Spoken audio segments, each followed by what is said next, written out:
Mas por aquele tempo surgiu um enorme alvoroço em Éfeso por causa do caminho. Começou com Demétrio, um ourives que empregava muitos operários na fabricação de modelos de prata do templo da deusa grega Ártemis, que dava muito lucro aos artífices. Ele convocou uma reunião dos seus homens, juntamente com outros empregados em ofícios parecidos, e disse: Senhores, esse negócio é a nossa fonte de renda. Como vocês sabem muito bem, por aquilo que já viram e ouviram, esse sujeito Paulo convenceu muita gente de que deuses feitos por mãos humanas não são deuses. Como resultado, o volume das nossas vendas está caindo, e essa tendência é evidente não apenas aqui em Éfeso, mas na província toda. E eu não estou falando apenas sobre os aspectos comerciais dessa situação e do nosso prejuízo, mas também da possibilidade de que o templo da grande deusa Ártemis perca a sua influência. Essa magnífica deusa adorada não somente em toda essa parte da Ásia, mas em todo o mundo, e seja destituída de sua majestade divina. Com isso, a fúria deles aumentou e começaram a gritar: Grande é a Ártemis dos Efésios. Atos 19 até o verso 28. Então, assim, só para dar um pequeno contexto, aqui Paulo está em uma de suas viagens missionárias e ele está pregando na cidade de Éfeso, fica hoje na Turquia. Em determinado momento, a pregação de Paulo do Evangelho, e aqui fala sobre o caminho, né? O caminho é justamente o Evangelho, o cristianismo. É uma mensagem que tem um efeito tão grande e a conversão das pessoas como resultado está fazendo com que as pessoas daquela cidade, daquela região, parassem de adorar a deusa Ártemis ou Diana, dependendo da tradução.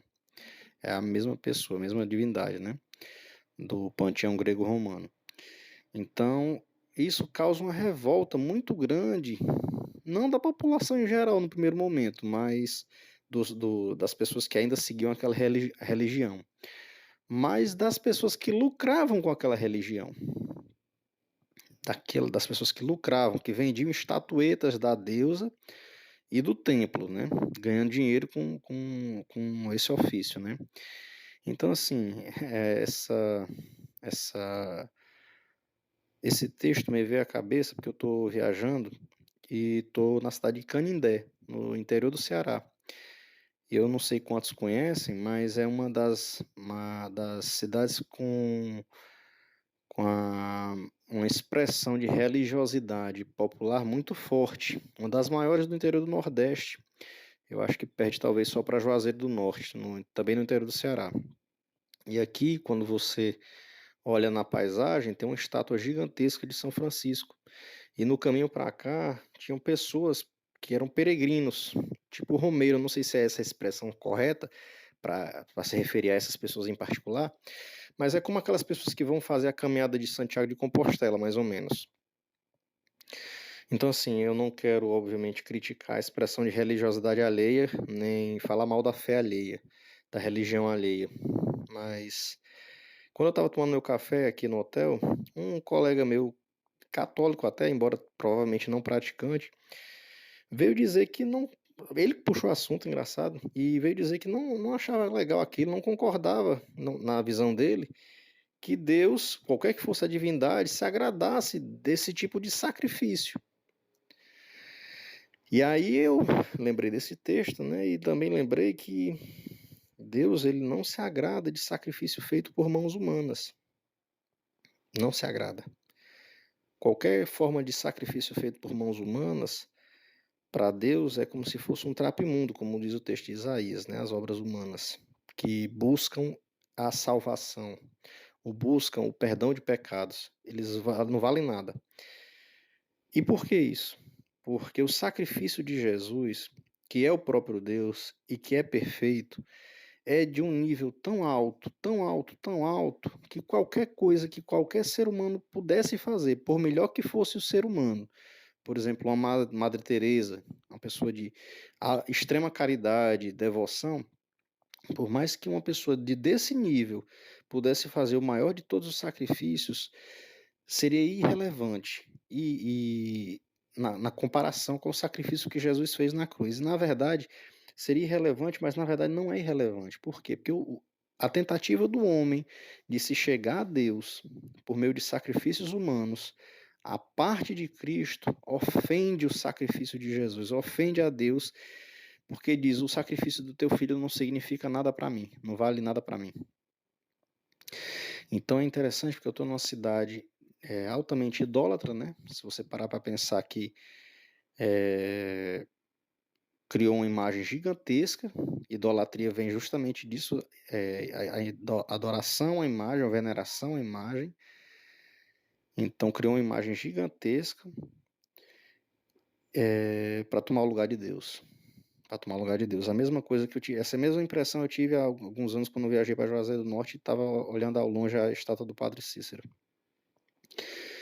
E novamente eu não quero falar mal da igreja, da religião alheia, mas como ainda hoje, como as pessoas, como na época do apóstolo Paulo, vivem e sobrevivem da religião, explorando a fragilidade humana, a fragilidade da emoção humana, da experiência de fé das outras pessoas, com finalidade de ganhar dinheiro. E aqui eu estou falando, obviamente, por conta do contexto da cidade onde eu estou, mas se eu for puxar até para o meu próprio umbigo, né? O meio evangélico, eu que sou evangélico, ainda hoje pessoas e líderes que Jesus nos evangelhos descreve como mercenários e não pastores, mas que exploram a religiosidade, a fé alheia. E aqui eu falo de dois tipos de pessoas. Pessoas que realmente são exploradas, pessoas que vão em lugares assim, tensionando buscar a Jesus, achando que estão buscando a Deus, e na verdade estão sendo explorados por essas pessoas, mas também de outras pessoas que já sabem o que vão encontrar ali e já buscam esse tipo de coisa. Então são pessoas que estão no auto-engano, se enganam e são enganadas, né? Então essas já não são inocentes. Mas a minha reflexão hoje, então, era dando esse contexto, essa palavra, era que tipo de fé e religião, experiência religiosa a gente está vivendo. Se a gente está buscando a Deus ou se a gente está buscando ídolos. E aqui ídolos eu não falo simplesmente de um mártir do passado, uma pessoa que foi considerada santa, uma estátua, não. Que é muito fácil a gente enxergar a idolatria nisso. Mas idolatria é toda manifestação de fé que não é dirigida ao próprio Deus, que não é dirigida ao próprio Deus por meio de Jesus. Então, pessoas podem se tornar um ídolo, circunstâncias podem se tornar um ídolo, e sentimentos podem se tornar um ídolo, coisas podem se tornar ídolo. Então, a gente tem que examinar na nossa própria vida o que que pode o que que pode ter tomado o lugar de Deus nas nossas vidas. E a minha oração hoje é para que Deus ache em nossos corações verdadeiros adoradores, adoradores que o busquem em espírito e em verdade, como diz a palavra, por meio de Jesus Cristo, que Ele é o caminho, Ele é a verdade, Ele é a vida. Ninguém vai ao Pai a não ser por Ele. Esquecendo dessas coisas que a gente tenta se apegar, esses sacrifícios, e Deus não se agrada novamente falando desses sacrifícios. Então é isso, gente. Deus nos abençoe.